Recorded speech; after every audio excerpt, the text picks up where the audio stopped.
Halo kakak dan adik, gimana? Sudah dengar penjelasan tentang Trinitas yang subordinatif di video yang ketiga itu kan?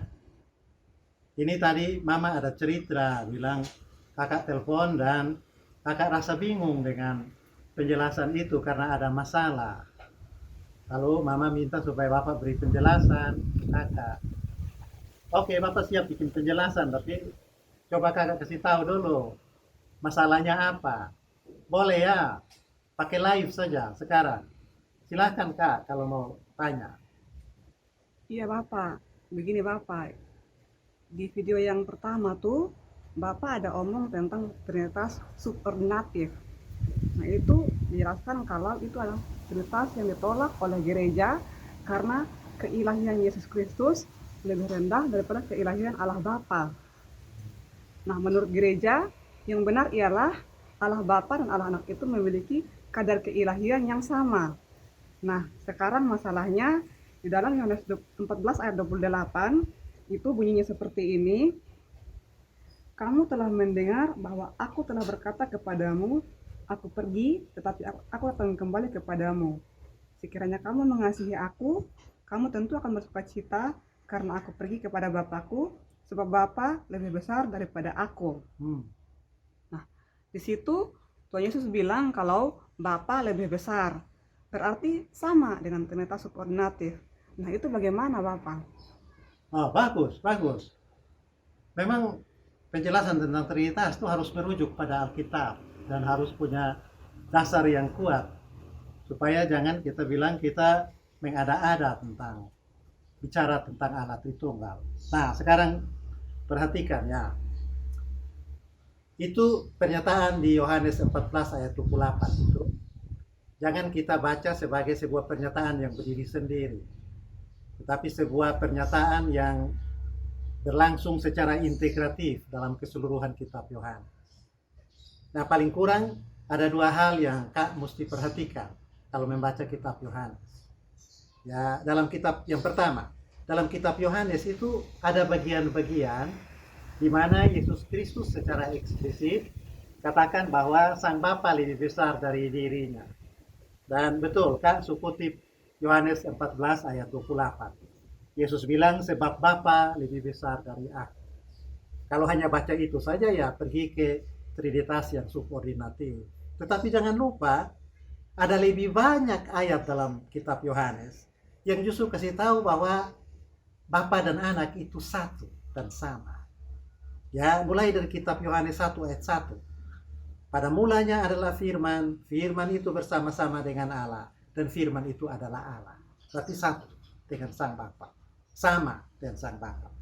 Juga ada misalnya dalam Yohanes 14 ayat 9. Di situ Yesus bilang begini, siapa yang telah melihat aku, ia telah melihat Bapa. Ya berarti sama kan kadar kualitas keilahian Bapa dengan Yesus Kristus. Juga di dalam Yohanes 10 ayat 30, malah Yesus secara lebih eksplisit. Yesus bilang, aku dan Bapa adalah satu. Di Yohanes 17 ayat 4 dan 5 atau ayat 8, Yesus berdoa begini. Ya Bapa, aku telah mempermuliakan engkau di bumi. Dan karena itu sekarang permuliakanlah aku sebagaimana kemuliaan yang aku miliki sejak semula. Jadi hal pertama harus Kak sadari ya, yaitu dalam kitab Yohanes memang ada ayat yang mengatakan bahwa sang anak lebih kecil atau sang bapa lebih besar dari sang anak. Tapi itu ayat banyak sedikit. Lebih banyak ayat yang mengatakan bahwa sang ayah, sang bapa dan sang anak itu satu dan sama anak. Nah, tapi toh kenapa mesti muncul ayat yang mengatakan sang bapa lebih besar dari sang anak? Itu ada karena ada karakter kedua dari kitab Yohanes. Kitab Yohanes itu adalah kitab yang bermaksud memberikan kesaksian tentang Yesus Kristus sebagai yang diutus oleh Allah Bapa.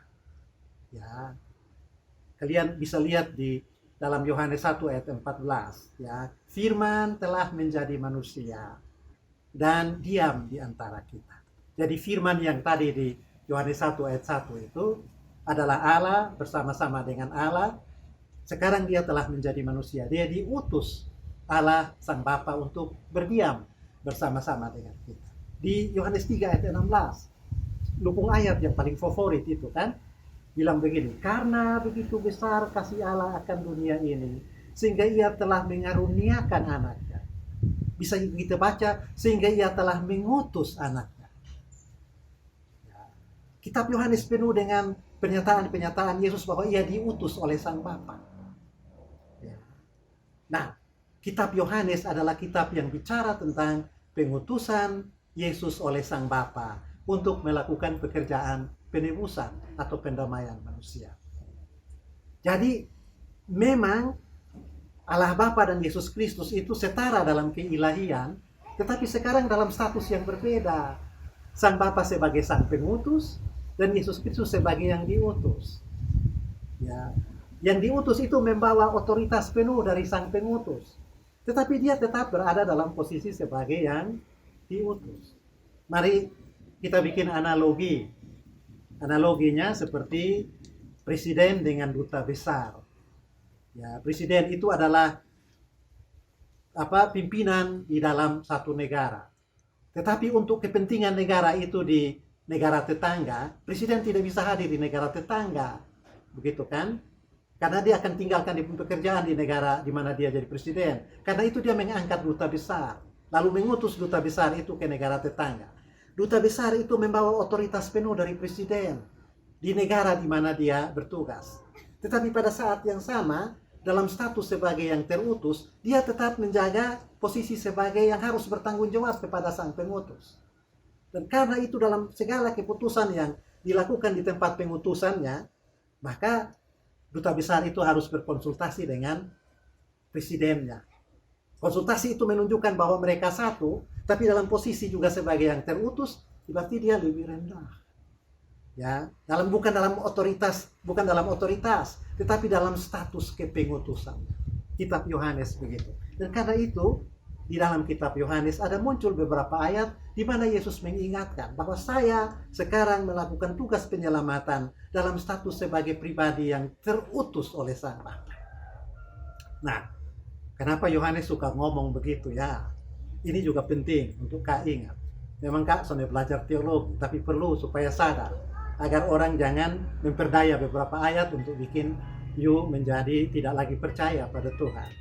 Ya, karakter kitab Yohanes itu ditulis ya dalam konteks masyarakat Yunani. Ya, masyarakat Yunani. Jadi orang-orang Kristen dalam dunia Yunani sudah banyak. Dan karena itu kitab Yohanes, penulis Yohanes berusaha untuk menjelaskan kepada orang-orang Kristen Yunani tentang siapa itu Yesus Kristus dalam hubungan dengan Allah Bapa. Nah, orang Yunani itu selalu berpikir tentang dunia atau kosmologi orang Yunani itu dipengaruhi oleh pemikiran Plato. Plato itu yang berbicara tentang dunia ini terbagi atas dua kenyataan, yaitu yang pertama sebagai kenyataan yang adalah bayang-bayang dan kenyataan yang ideal. Begitu. Yang ideal itu ada di sorga, sedangkan yang di bumi itu adalah bayang-bayang dari yang ideal. Itu kata Plato. Apa yang kita alami di bumi, kursi, itu bukan kursi yang sebenarnya, tapi itu bayang-bayang dari ide kursi yang ada di sorga. Ya, kebenaran yang ada kita miliki di bumi itu bukan kebenaran yang penuh, tapi itu adalah refleksi atau bayang-bayang dari kenyataan yang penuh itu. Nah, Yohanes suka ngomong begitu. Ya, karena dia mau kasih tunjuk bahwa Yesus yang bekerja di bumi itu sebagai utusan Bapa, dia merefleksikan secara penuh ya kedaulatan, kekuasaan dan kemuliaan Allah Sang Bapa yang mengutus dia. Jadi karakter kitab Yohanes yang 3 itu. Yang pertama, ya ada ayat-ayat juga dalam kitab Yohanes yang lebih banyak bicara tentang kesetaraan antara Bapa dan Anak. Lalu yang kedua, kitab Yohanes itu bicara tentang Yesus dalam status sebagai yang terutus. Lalu yang ketiga, Yohanes membingkai pikiran itu dalam pola pikir orang Yunani yang sangat dipengaruhi oleh Plato, berpikir tentang dunia, bayang-bayang dan dunia kenyataan, dunia real, dunia ideal, untuk membuat Injil Yesus Kristus itu bisa diterima oleh orang Yunani dan kemudian mereka menjadi percaya. bahwa Yesus adalah Allah yang datang menjumpai manusia untuk menyelamatkan mereka dari dosa. Begitu ya Kak? Bisa mengerti? Iya, bisa Bapak. Oke, terima kasih.